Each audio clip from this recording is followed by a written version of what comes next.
Chapter 1. Destroying the Old Self. Transformation begins the moment you decide to destroy what no longer serves you. Before you can start building a new self, it's essential that you undertake a profound destruction, a break with everything that keeps you in the same place. We're talking about destroying your old beliefs, your self-sabotaging habits, and everything that, however comfortable it may have been in the past, now only serves to keep you trapped in a cycle of mediocrity. The reason why many people don't change, don't evolve, is because they are stuck in the past. They maintain their old habits, their outdated thoughts, their limiting beliefs. And by maintaining these patterns, they are not allowing the new self to enter their lives. Real change requires you to destroy the previous version of yourself. It's not enough to try to improve little by little. You need to completely break with what limits you. Today, you will wage an internal war against your old self. It's not enough to recognize the things holding you back. You need to go deeper. Understand the fears, beliefs, and habits that are deeply rooted within you and need to be uprooted. Today is the day to become brutally honest with yourself. What you need to understand is that it's pointless to try to be the same person with the same beliefs and habits and expect a new result. That is, in fact, the definition of insanity, doing the same thing and expecting a different outcome. For true transformation to happen, you need to completely destroy your old identity and be ready to be reborn as someone new. This process of death and rebirth is not easy. It requires you to confront the parts of yourself that you are afraid to face. Today, you need to stop hiding, stop making excuses, and stop tolerating mediocrity. When you become aware of the limitations that are controlling you, you are on the right track. Self-awareness is the key to initiating the destruction process, but it needs to be accompanied by action. True change doesn't just happen in the realm of ideas, it happens when you take actions that reflect the new beliefs and behaviors you wish to adopt. To destroy the old self, sacrifices are necessary. What are you willing to give up? This might mean abandoning old habits, behaviors you've carried for years, or even toxic relationships that no longer serve you. Sacrifice is the currency for transformation. Without letting go of what prevents you from growing, there's no way to reach a new level of success or happiness. The discomfort you feel when letting go of the old self is temporary, but the reward will be lasting. Chapter 2. Physical Reinvention. The mind and body are intrinsically connected. If your body is weak, your mental state will be weak. If you neglect your physical health, you are allowing your body to become a prison, limiting your energy, mental clarity, and eventually, your success. True transformation begins in the body. Physical strength is the foundation of mental strength. If you wish to become unbeatable, you need to learn to master your body, just as you master your mind. This is the first step toward a new self, and there is no way to skip this step. The body is not merely a vehicle that carries your mind. It is a direct reflection of your discipline and determination. How you treat your body, how you nourish yourself, and how you care for your health is a reflection of your approach to life. A person who neglects their body is ultimately neglecting themselves. A weak body creates a weak mind, and a weak mind prevents you from making intelligent choices, making quick decisions, and having the resilience to persevere when things get tough. If you've ever felt drained, unmotivated, or unable to complete tasks due to physical fatigue, you know how much a weak body can undermine your confidence and productivity. Reinvention begins with reinventing your body, because a strong body not only supports your mind, but also conveys to others that you are a person of action, strength, and commitment to success. True physical transformation isn't about aesthetics, but about building strength, endurance, and energy. The journey begins with a commitment to engaging your body in activities that challenge its limits. We're not talking about simple exercises or fitness routines.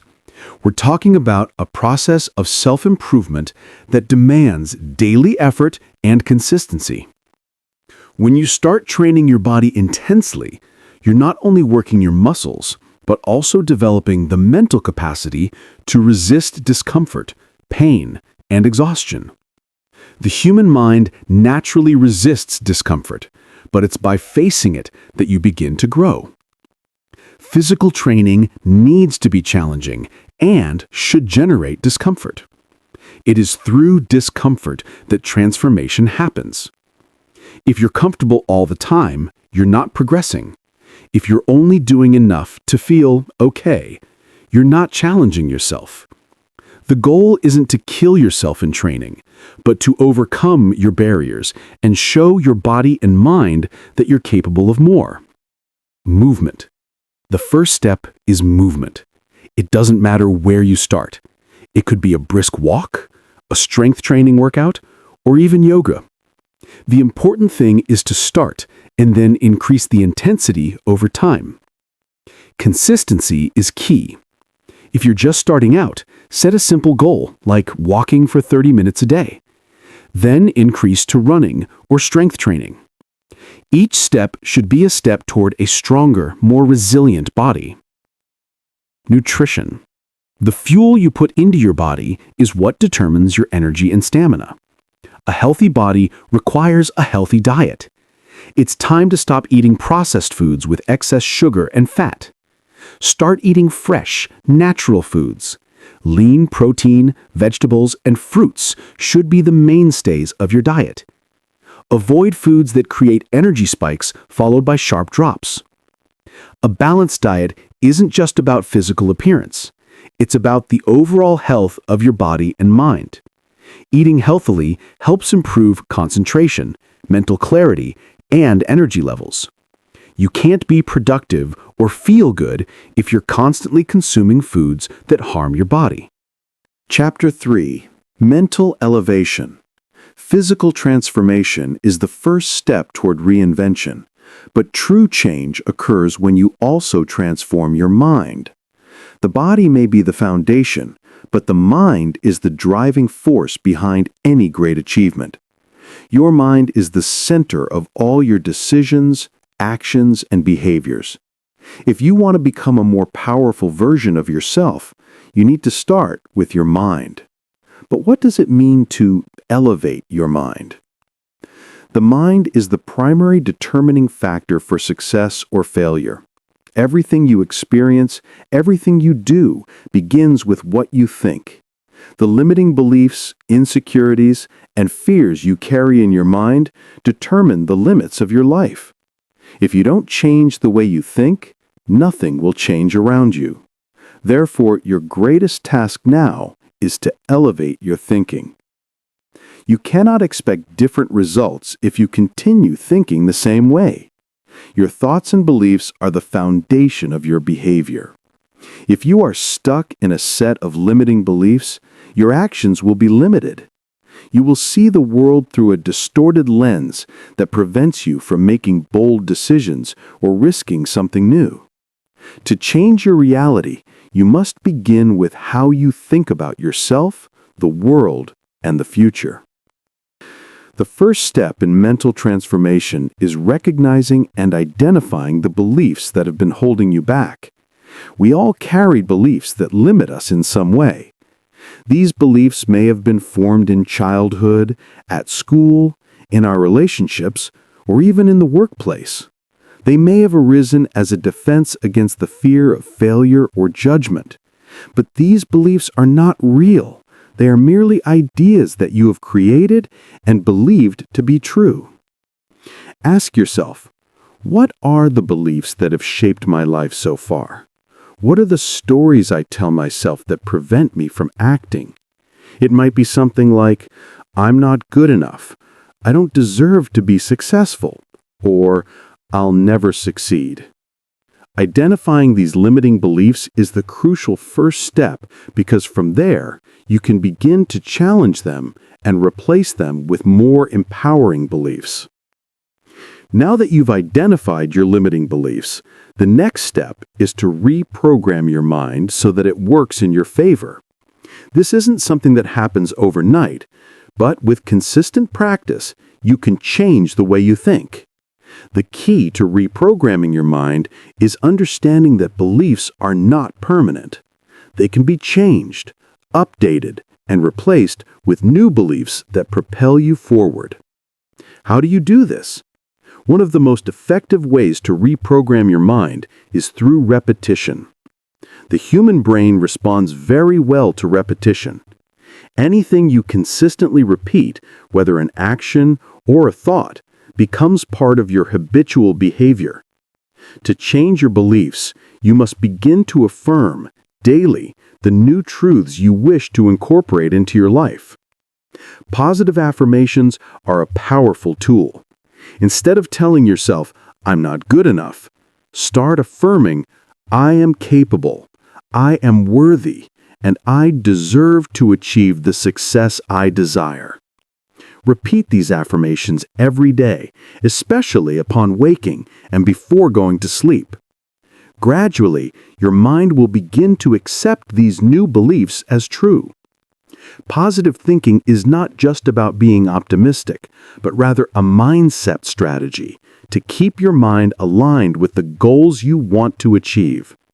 When you maintain a positive mental pattern, you create an internal environment that fosters success. A negative mind, on the other hand, creates internal blocks, self-sabotage, and anxiety. Chapter 4. Presence and Social Command. How you present yourself to the world is fundamental to how people perceive you. Your social presence has the power to shape how you are treated and, more importantly, how you feel about yourself.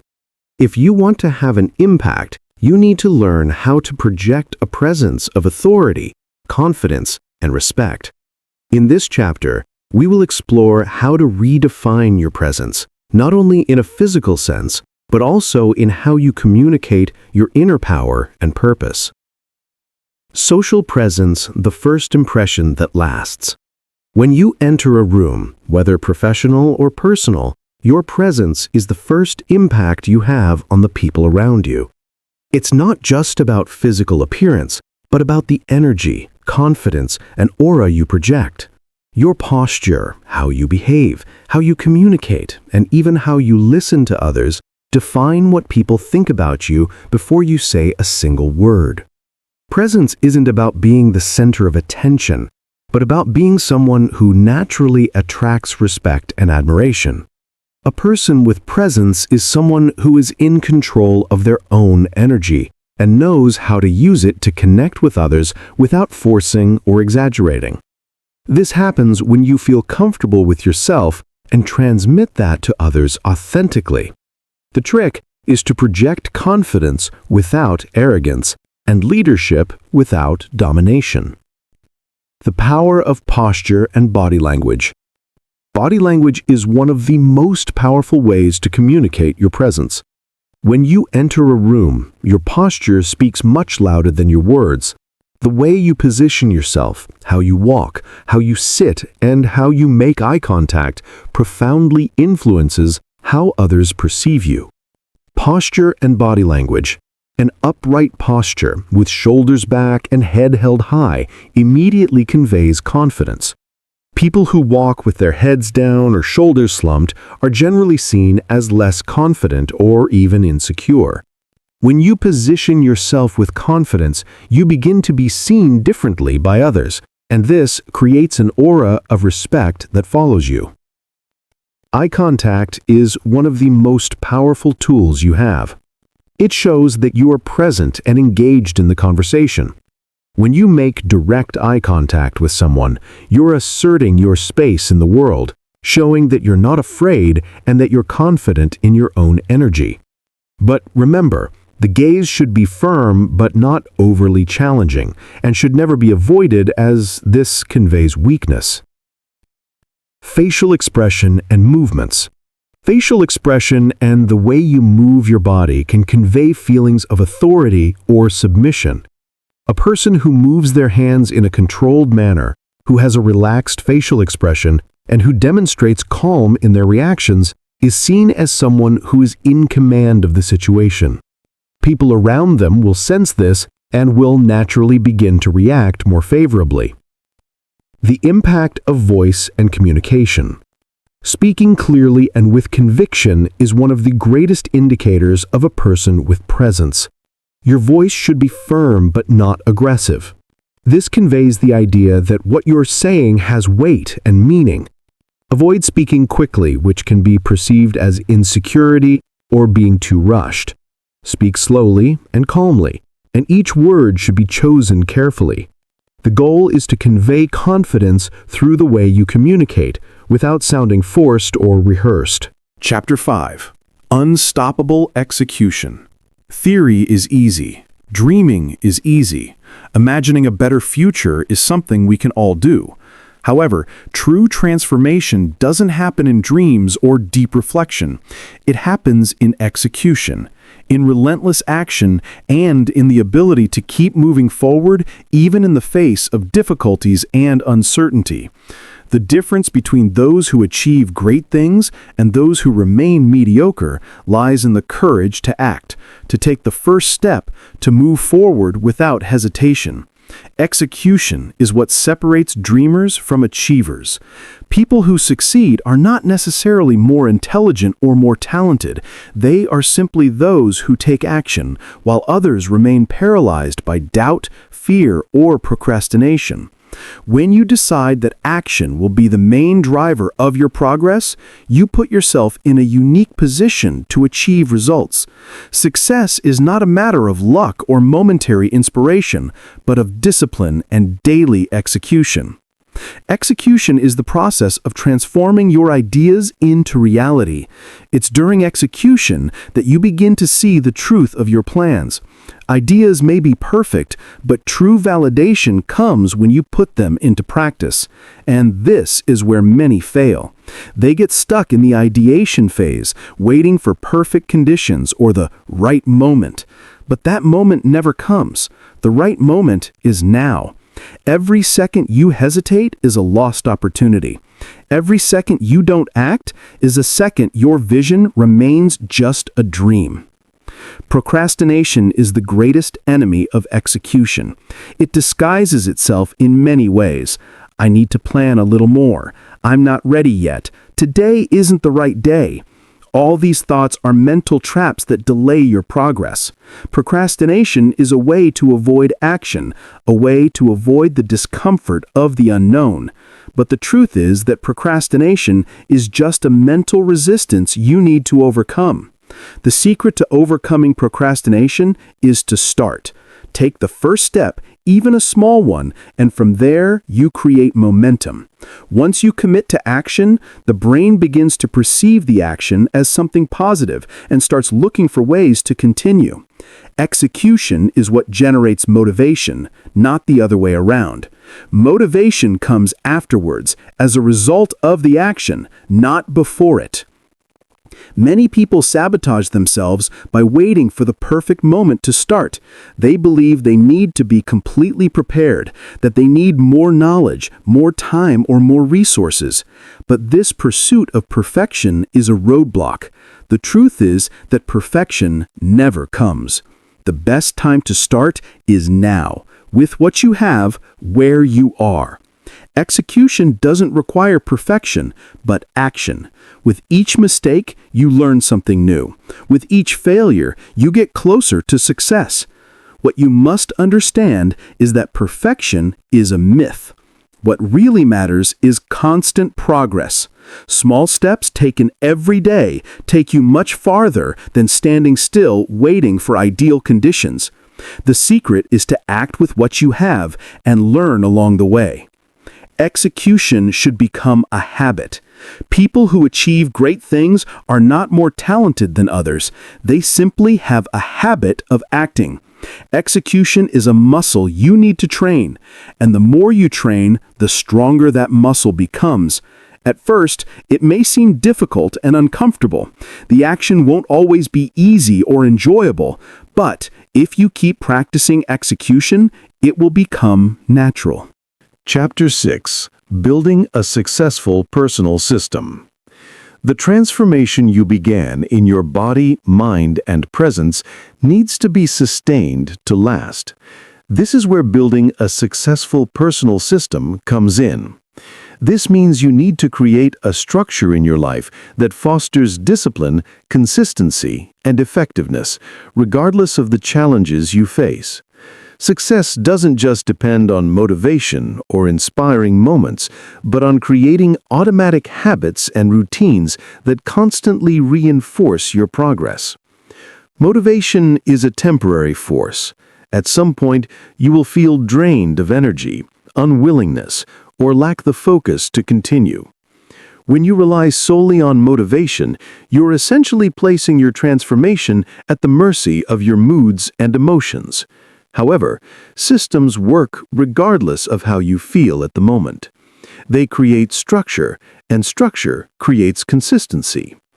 By establishing a successful system, you ensure that your most important habits, such as healthy eating, exercise, study, and productivity, are done whether you feel like it or not.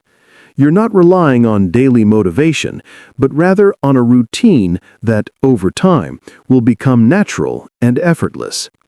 The real difference between people who achieve their goals and those who stagnate lies in their ability to build and follow a system that works for them day after day. Define your goals and priorities. Before building a system, you need to know exactly what you're trying to achieve. What are your long-term goals? What are your priorities? Define your goals clearly and concisely. Be specific. For example, instead of simply saying, "I want to lose weight," a more effective goal would be, "I want to lose 10 kilograms in the next 3 months." The more specific and measurable your goal is, the easier it will be to build a system around it. Design the system to achieve these goals. Now that you have your goals clear, create an action plan. This plan should be the backbone of your system. Ask yourself, what do I need to do every day, every week, every month to achieve my goals? This includes small daily steps that accumulate and result in big achievements.